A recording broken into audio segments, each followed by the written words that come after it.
Okay. All right. So we have Spectrum training up in VS Code. So this is kind of like this is one of the robot projects. This specific project we are not designed to actually run on a robot. This is designed to be able to let us go through a lot of the various parts of the code and see how they work and see how like the structure of the code works. Um, so it's entirely for training new students and kind of seeing how we structure the code, which is a little bit different than the default um, WPI library kind of suggested code for every team that exists. So we've moved some things around to make it a little bit easier in our view to be able to have multiple programmers working on it and just kind of be better for as we're getting the robot done. Things can be a little bit more reliable and a little bit more consistent. Okay, so ideally, we're going to try to have multiple README files this year. We briefly tried it last year and then pretty quickly stopped doing it. But we're going to try to keep them up to date so we know what each kind of like folder in our code is doing and why they exist. And so the README file should tell you a little bit about what the software is doing. But then ideally, we're going to also have comments everywhere that show you a lot more. So get that up a little faster. Okay. So things that we're going to cover today, I don't know how far we're going to get. It's already 3:30. We're going to get through at least robot mode, subsystem and commands, and then we should be able to talk about gamepad mapping a little bit. So for people who have programmed a little bit on just a computer,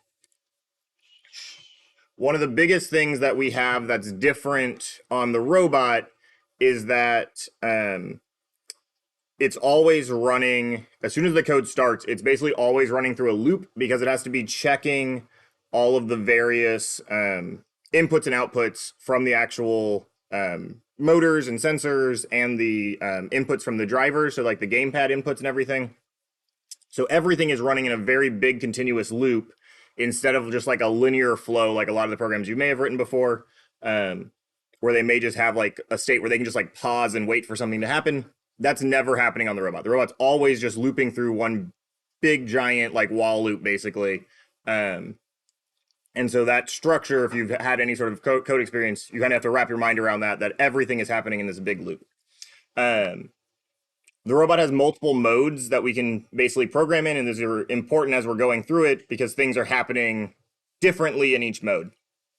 So when we first boot the robot is in disabled mode. So if it's not attached to a driver station, which is the laptop that we use to actually control it, if that laptop's not connected to the robot's in disabled. So that means the motors and actuator outputs will not deploy in that mode. No matter what we do, if we tell the in code to do that, if we tell the robot to like move while it's disabled, like we could write code to tell it to do that, it just won't do it. On the hardware, those outputs are disabled. There's various ways it does it. We don't need to go into exactly how it disables the outputs, but that's stuff that we're not able to have any control of in the libraries that we're using. The second mode that exists is autonomous mode. So when the match starts, the robot goes into autonomous for a set amount of time based on the game, normally about 15 seconds. In that mode, the robot outputs are enabled, but the gamepad inputs from the drivers are disabled. The robot can still get some information from the driver station thing, so it can still read like the dashboard values, things like that. But it's not supposed to be able to read the controllers. And even if it could, it doesn't matter. During the actual match, the controllers are set down on the shelf and you're not allowed to touch them. So even if it could read the controllers, it doesn't really help us at all. But we don't want to be checking any gamepad inputs during autonomous mode. The robot's going to be doing all of its driving and operating and moving around on its own. Teleop or teleoperated mode is when the drivers are actually controlling it. So this is kind of the default mode for the robot. If we're just turning it on to drive or test something, like we're going to test it like it's going to be in a match, we use teleop. So that's like the default standard enabled mode for the robot. There's another mode that exists called test, which is kind of just there to allow us to do different things. So if there's something that we want to write that we just want to have it not be in the normal mode that we don't want to be able to access during a match, there's some other special functions, test functions. We've made some automated tests in previous seasons where you could like hit a button and it would walk you through to check if all the motors are working correctly. Things like that you wouldn't want to do in a match or during a demo or something, but more like a debug mode almost. While you still have the outputs live, you can still do everything else you want to do. And then there's some slight changes. The robot can know whether it's in simulation or not, or whether it's running on a real robot. And so we can change the code a little bit based on whether we're running in simulation or not. So if we look over in VS Code, our robot.java file, which is basically the main file for the robot. However, we don't actually, our goal is to not have to do a ton of code editing in here. This ideally should just be kind of like laying out how the robot works. And then most of what we're actually going to be doing is done in other parts of the code. So this is just kind of our main layout. It shows kind of like almost like the boot process for the robot, how everything's going to get initiated. Those sorts of things are happening inside robot.java. And so as you scroll down a little bit, we'll see that we have a robot init, which is basically like the startup script for the robot. This is everything that happens right the very first time the robot boots up. The things that go on in here are what's happening right as that happens. There's a robot periodic that we're going to come back to in a second, but this is basically looping every single time that loop that I was talking about earlier, robot periodic runs.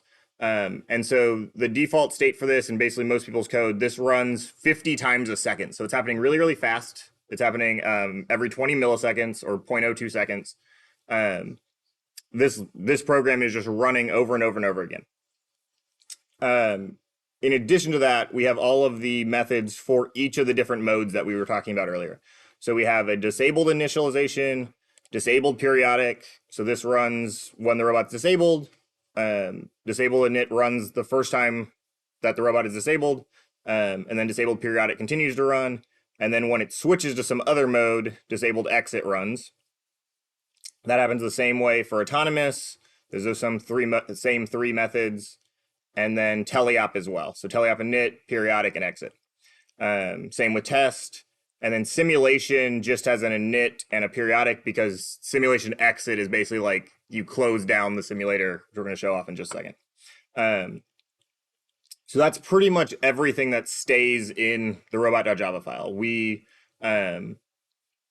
create the instances of what we call subsystems, which I'm going to talk about in just a second, but that's kind of how we define what hardware and what things are available on the robot. So if the robot has a climber, if the robot has an intake, those types of those representations in code, we'll have an instance of them here. We talked about instance and classes the last time when we did Intro to Java. Those will be instantiated here and created on boot.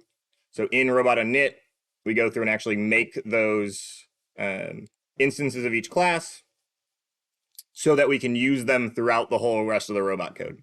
This is another place that we do things a little bit differently than some other example parts of WPI library. So if you're looking at other people's software, they may do it a little bit differently. Some teams don't use static instances of their classes.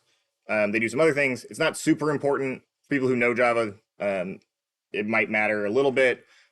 We do it this way for a variety of reasons, but namely, if our robot has an intake on it, it probably doesn't have a second one. It's fine to just have one static instance and just like use that one over and over again.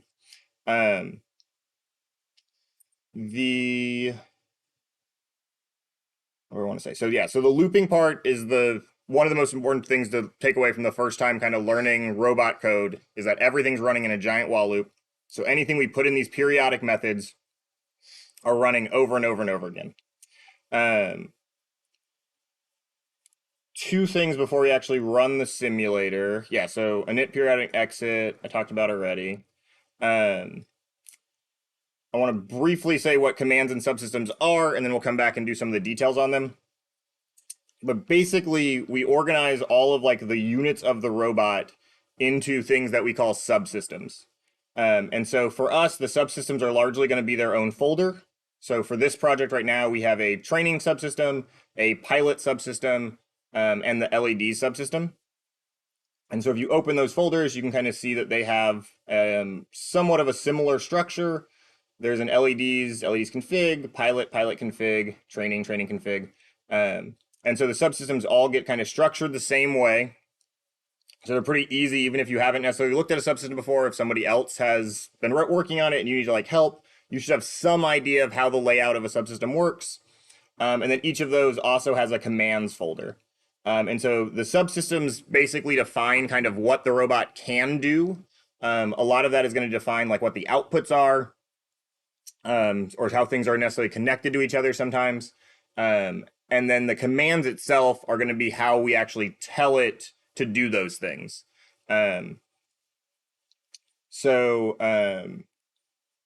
These ones are pretty simple in some of these. So like training is basically a blank subsystem because it doesn't need a ton of stuff. It's mostly here so we can learn about how commands work. Some of the other ones have a little bit more involved. So like the LED subsystem defines some of how like the LEDs work. And then the LEDs commands do more into like actually saying what to do to them. So this is kind of defining how the LEDs like output it all. LEDs commands tells you how to make them purple. That's kind of the distinction. And so if you had a intake subsystem, the intake.java class would be the subsystem itself. And that's what tells you how to actually send a power to the motor or send a velocity to the motor, how to make the motor move somehow. And then you might have a command that is intake that sets a certain speed to it. You might have a command that is eject that ejects the ball or something like that. So like the different actions that can happen on a subsystem are commands. The subsystem itself kind of defines what the robot's capable of doing. Okay, with that, we should be able to pull up the simulator. So to be able to simulate inside of VS Code, you just want to have any of the files open. You may not even have to, depending on VS Code. Sometimes it gets mad if you don't. But if you have any of the ones open, if you have robot.java or one of the other ones, then you're going to click the little W over in the top right. There's a little red circle with a W around it. And you're going to type simulate or start typing simulate. And you can bring up simulate robot code. It'll start doing some stuff in the bottom of the screen. It should build successfully, and then it'll pop up this little window at the top here. You want to make sure sim GUI is checked. It should be by default. Sometimes it's not. And then hit OK. And then you should have this simulator window pulled up. Ideally, if you can figure it out, get your window to where you can see this lower part where it's kind of printing this text visible behind where the simulator is. Because this is where we have some print statements. We were talking about last time we did intro to Java, the system.out.println. We have some of those happening that we're going to go through here in a second. But we can see a lot of information from this, from our print statements down here.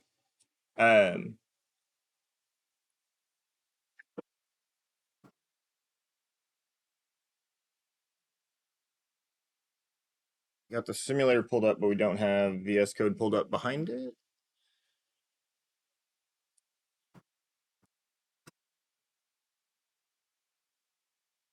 Okay, so yeah, if you can get the simulator window a little bit shorter, if you can just drag it up from the bottom so that it's a little short on your screen, it should let you see everything behind it. So the simulator is basically acting as if your computer was the robot. So it's running the software on your computer the same way it's going to run on the robot. Let me change our view here a little bit to give us a little bit bigger things. Okay. All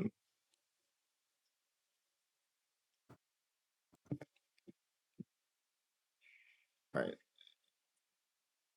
Everybody good? Got the simulator running?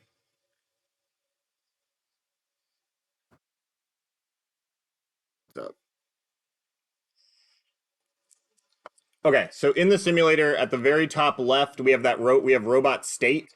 So this is how we can control the 4 different states of the robot: disabled, autonomous, teleop, and test. So just like we can do it on the actual driver station, which we'll show in a little bit, I can probably pull it up on here. When we actually have the robot, we have ways to enable teleop and enable autonomous mode and enable test mode. And so we can do the same things here. There should be like a little timing window that can tell you how long the robot's been on. And And then we also have a systems joystick menu. So if you have a gamepad, like if you have an Xbox controller, you can plug it into your computer and you can actually operate the robot just like we would on the real driver station.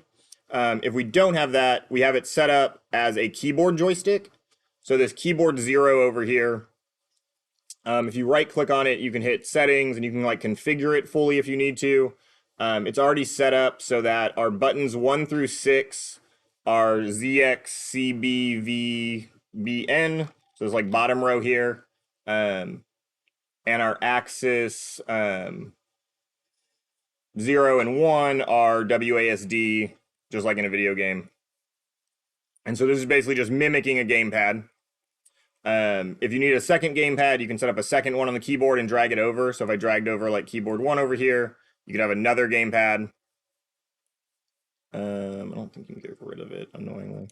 Okay, so from here, if you start hitting buttons, you can start figuring out some things that are happening. So ZX, CV, BN are all different, are mapped to the gamepad buttons. So I think it's A, B, X, Y, and then B and N are the shoulder buttons, or the bumpers. And so if you see down in the print, when I hit Z, it says print once, and then when I release it, it says training default command is running. We also have this window up here that shows our scheduled commands. And so right now we have pilot.default, LEDs.default, and training.default running. When I hit Z, that training default changes, and now it says training.print once. And it also says LEDs.solid purple. So we have a couple things happening when that button gets hit. If we hit X, some other things happen. We get that periodic command. You can see it printing a bunch of times, like it's printing over and over and over again.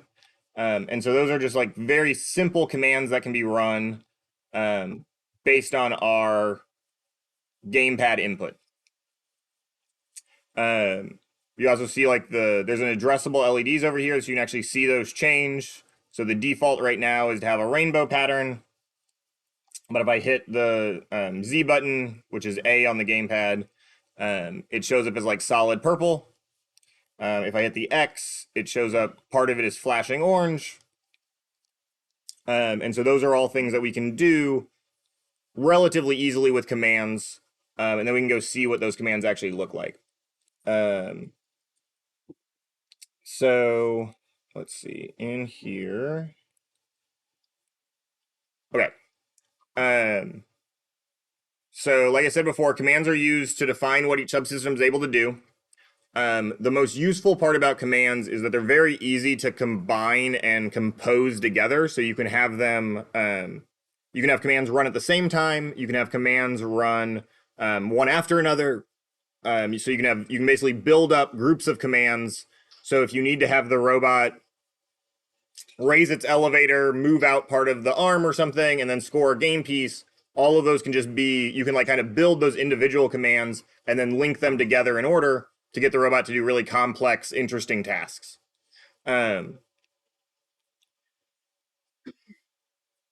There's a concept in commands called require.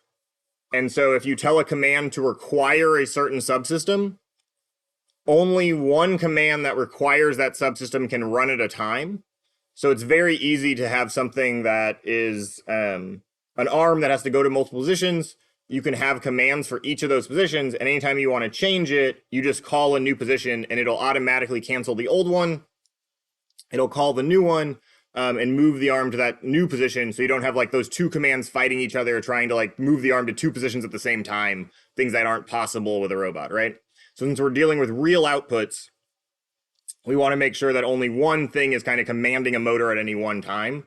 And so the requires idea of a command works really well for that. So any command that requires something will only run when it's the only thing requiring that subsystem. And whatever the most recent thing to ask to use the subsystem is will always win.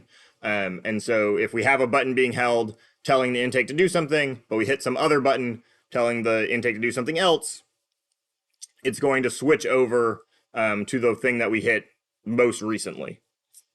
Okay, so there are a couple different ways to build commands.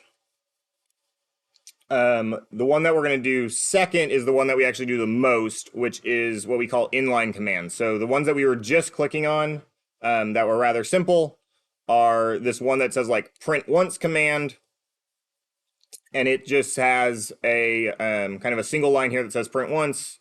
It does it with the text string here. We have it in quotes, print once. So if we change this text here, resimulate, we could have it display something else.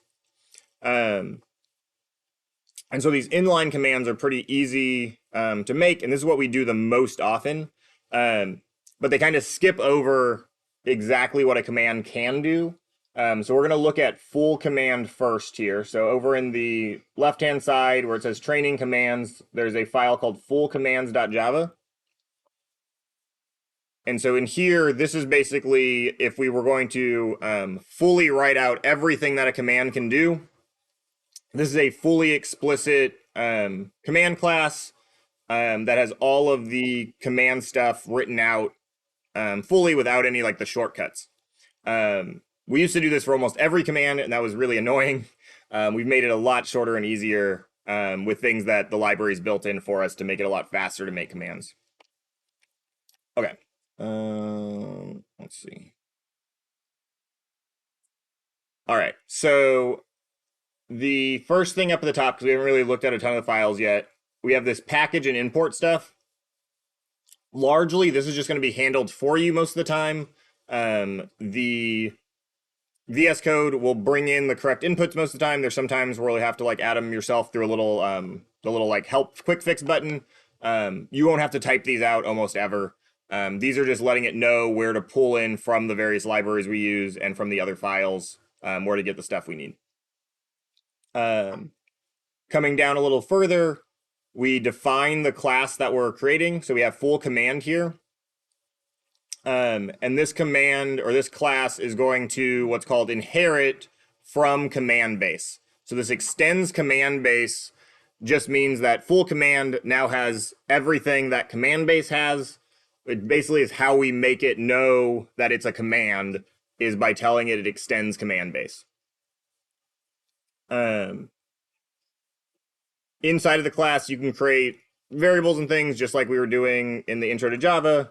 And so this one we have a double, so we have a number that's called start time that lets us store when this command starts. This next method here is our constructor for the class. This is the thing that gets called when we call new on it. And so we can actually create the class here. When we construct it, we also add the requirements. So this requires robot.training. So that anytime full command is running, nothing else can be using the training subsystem, only the full command command. It's weird that it has the same name, but it's fine. There are some things we can add. We have some methods that are built in from command base that let us do things like set the name. We've had conventions in the past. This one I think makes the most sense. I've seen a couple people use it or other teams use it. So here we just basically have the subsystem, so training, and then dot what the full command or what the name of the command is, so that when we see it in our command scheduler, we know what it is and what it's doing. If we just had like 3 things that said default, that'd be really annoying. We wouldn't know which one was which. And then robot telemetry.print is our replacement for print line. It is literally just system.out.println just with a little bit of a wrapper so that we can disable them if we need to. But this is exactly the same as our previous Java stuff. If you ever want to know how a method works somewhere in VS Code for people who haven't used it before, so like if I want to know exactly what this print statement's doing, most of the time you can right click on the method and go to definition or hit F12, and it'll pull up the correct, control click should work too. Yeah, so if you control click, that does it too. So lots of options for getting to kind of like digging deeper into the code and seeing what methods do and things. It's one of the best ways to start learning how the software works is to just read over how certain parts of it are running, read over how other methods are built. You can do more and more of that, and you can learn more and more about how the robot software works, especially some of our past past repositories and things. You can read through them. Some of them are more organized than others. They're not too bad. So in here, we have a print statement that basically says when this is constructed, so we can know when the full command was made, which we'll look at in just a second. And then coming down, similar to the different modes where we have an initialize, periodic, and an exit, we basically have the same things in the command. So initialize is just like a init. It runs once whenever the command is initially scheduled. And so the two big differences are the constructor will just run once, basically at like the start of the program when the actual command is constructed, or when it's like tagged on, sometimes not even the start of the program, sometimes the start of a mode, depending on what we're doing. But it's not going to run when we start the command. It's going to be run when we get prepared to be ready to be able to start the command, basically. Initialize runs once every time we actually tell the robot to start a command. So every time we press a button that's going to do something on the robot, like run the intake or move the elevator to some position, or whatever we're doing, initialize is going to be the first thing that starts. From there, it's going to run execute, and it's going to, if a command is designed to run multiple times, it's just going to run execute once every time through that same periodic loop, that robot periodic run, that same 50 times a second. It's just going to run execute over and over and over again. And then whenever the command ends, we're going to run this end method, and it passes in a value to determine whether it was interrupted or whether it finished on its own. And so interrupted will be true if some other command came in and required the subsystem, or if we canceled it manually or anything like that, this will be true. And the only time it'll be false is if this is finished class returned true, and that's how it got ended. So you can basically define when a command should end by writing out this is finished method. I think it said class earlier, sorry, is finished method. And whenever this returns true, the command will end. So in this case, we basically have this command checking if 3 seconds have passed since the command started.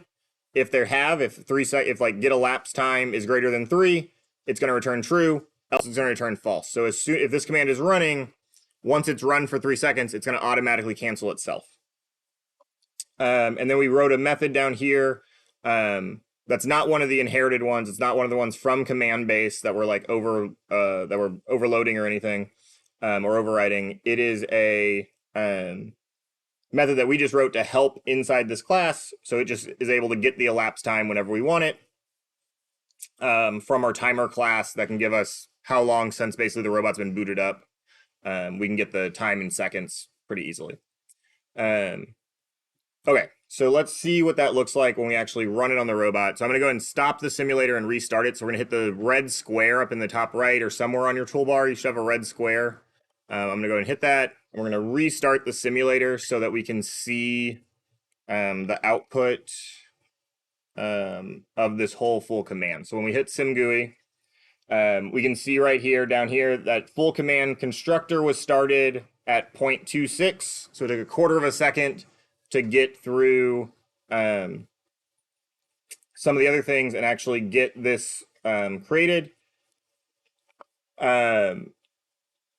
We have it linked up so that it's going to run on the C button on the keyboard, but it needs to be, teleop needs to be enabled for it to run. So we basically have this command set up as if it's like a robot output, so it won't run during disabled.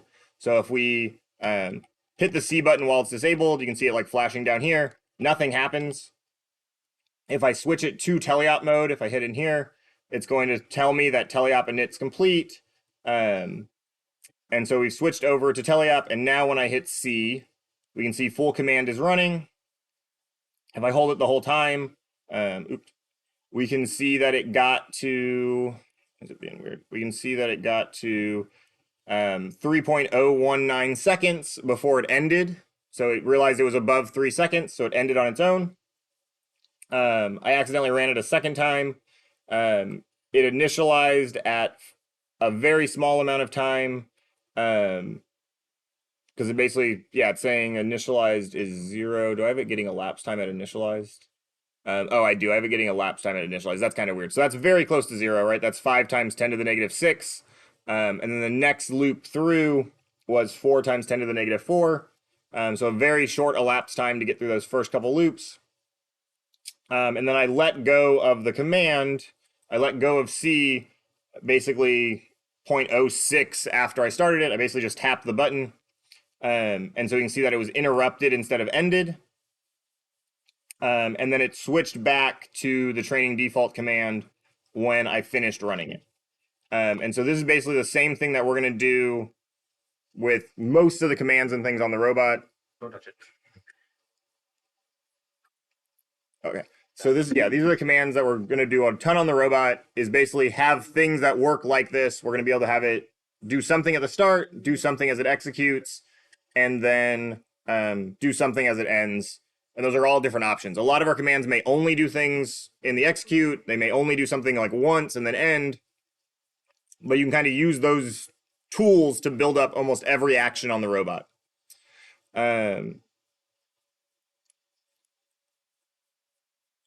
All right.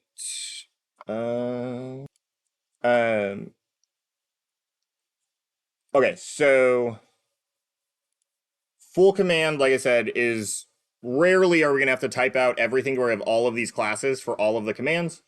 Most of the time now, our subsystems will have a file that is training commands.java or whatever subsystem name commands.java is. And this one is going to have multiple commands included in it that are all built using the command factories or convenience methods. They get named a bunch of different things. Basically, they're nice little shortcuts that allow us to make commands quickly without having to create whole class files for each one of them. So if we scroll down, there's two different types that we're kind of defining right now. This may change exactly how we name these things. But we have specific commands, which actually like are fully defined and output something. So none of these take any arguments. These are the ones that are actually running right now based on the button presses. So these are ones I talked about earlier where it's going to actually print once and print periodic. And so these are all just calling other methods that are in this class. And so we'll build these out for very specific things like setting an intake to be a certain speed, to like maybe you have an intake cone method and an intake cube method that are slightly different. Those would be in the specific commands. The common ones are how we actually build the commands that we can use to make even more commands, basically. And so this is one of the first examples of how we make this like how we use the command factory, which basically like creates a command for us.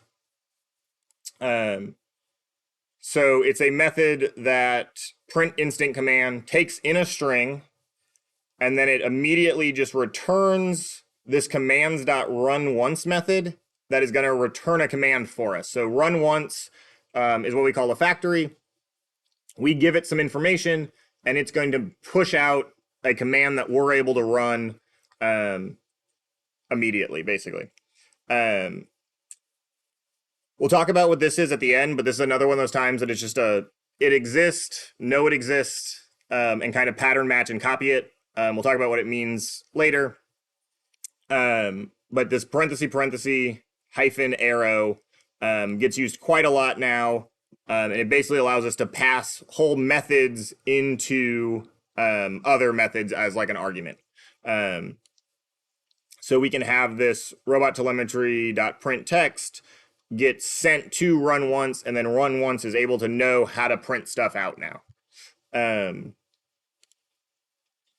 Then behind it, we have another argument, which is just robot.training. So this is the method that this is the subsystem that it requires. So if you hover over most of the things, it can tell you a lot of information. So when I hover over run once, it tells me that run once takes a runnable, which is what this parentheses arrow thing basically lets us create. And then it takes our subsystem requirements after it. And so robot.training just is a requirement of the command that it's going to output. So again, like I said earlier, anything that requires robot.training, only one of those commands can be running at a time.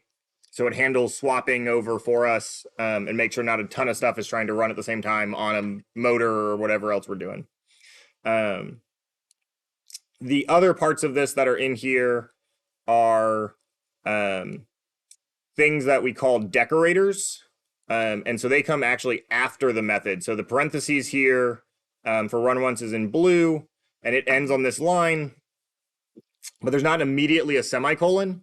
And so that means this line keeps going. So this is still one line of Java. It would be the same thing as if I went in and made this very long line. It's just not very readable, right? So I could have code that looks like this, and it could be this very long line, but that's less readable. So we go ahead and have some returns in here for us. We tab some things over, make it look a little bit better. And so this first decorator for this command is ignoring disable. So this basically lets the command run while it's in disabled mode. Commands by default don't run while they're in disabled mode. It's mostly like a safety thing, and also just mess up with some sensors and stuff. You might be trying to output things, but you're not able to. And so things would be a little weird. There's no reason to run a lot of the commands during disabled. And so if we want to be able to run it during disabled, we have to tell it that it's okay to do so.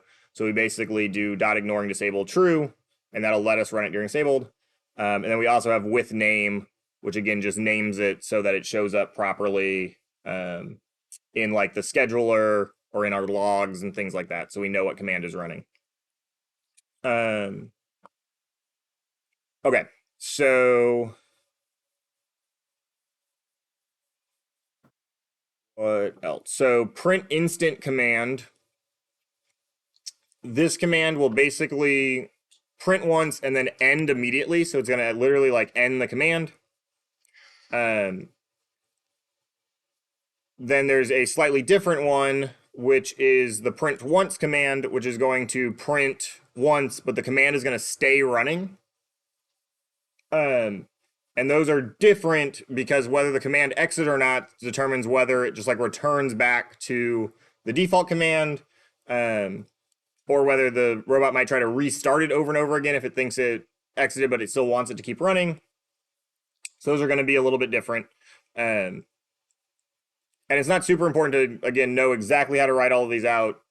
Most of what we're trying to get right now is the concept of how commands work and subsystems work. And so then you can go through and kind of play with this and read through it. You can edit things a little bit and you can see what's going on. And ideally be able to kind of get a little bit more of an understanding of what the code is doing. We don't expect you to write a bunch of stuff yet. Knowing how it works is more important. Similarly, so we have print instant, print once.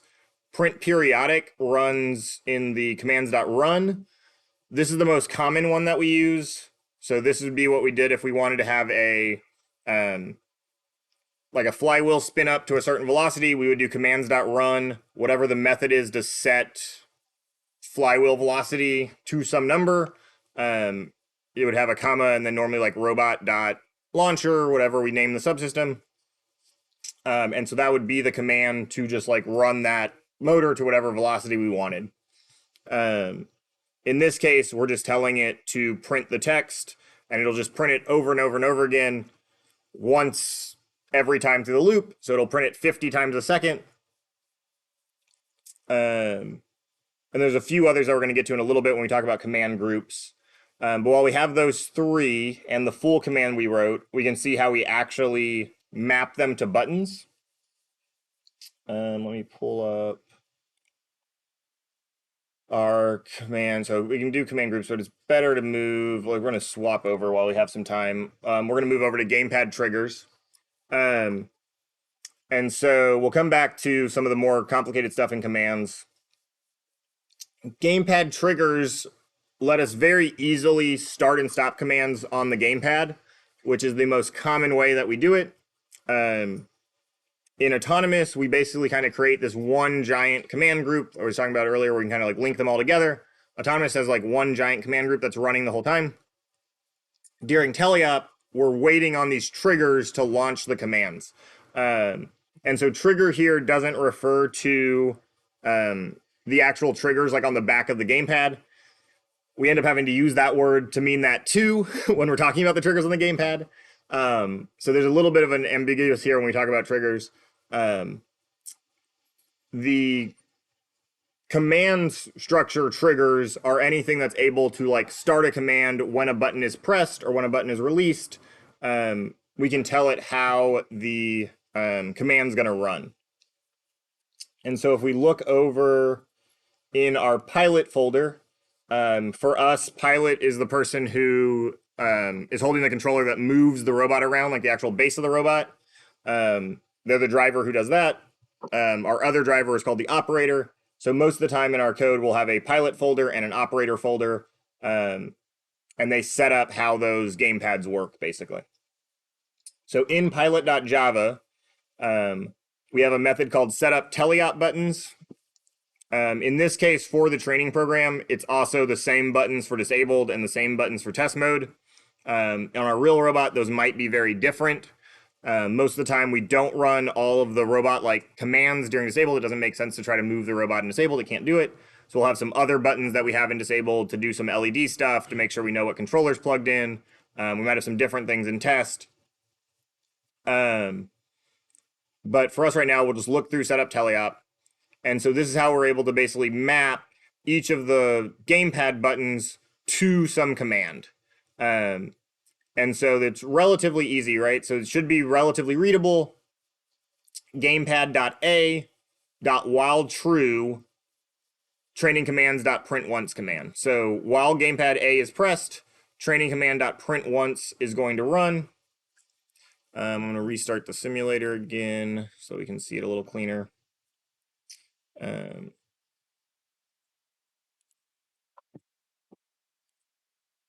So when I hit the A button, that's Z, it's going to print once. I also have some LED stuff. We'll look at how the LEDs work probably on another day. But for now, we can know that it has a command that's solid purple LEDs, gamepad A.while true. So both of these triggers can be triggering different commands. And so when I hit Z, it also turns half of it to purple. That's what that command tells it to do.